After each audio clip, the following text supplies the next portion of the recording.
HSC ও সমমানের স্থগিত পরীক্ষাগুলো অনির্দিষ্টকালের জন্য স্থগিত করা হয়েছে। কবে নাগাদ স্থগিত এই পরীক্ষাগুলোর সময়সূচি প্রকাশ করা হবে তা সম্পর্কেও কিছু জানানো হয়নি। বুধবার ৭ই আগস্ট দুপুর ১টার দিকে শিক্ষা মন্ত্রণালয়ের মাধ্যমিক ও উচ্চশিক্ষা বিভাগ থেকে জারি করা আদেশ থেকে এই তথ্য জানা গেছে। এতে সই করেছেন মন্ত্রণালয়ের উপসচিব সাইয়েদ এজেড মোরশেদ আলী।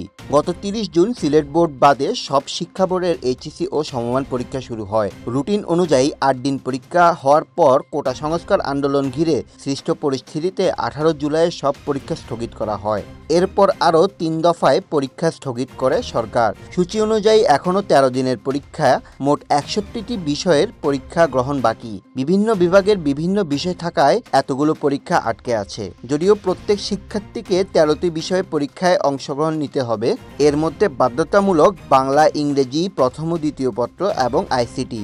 ৮টি বিষয় ঐচ্ছিক। শেখ হাসিনার নেতৃত্বাধীন সরকারের পদত্যাগ ও সৃষ্ট বর্তমান পরিস্থিতিতে পরীক্ষা নেওয়ার সুযোগ নেই বলে জানিয়েছেন বোর্ডগুলো।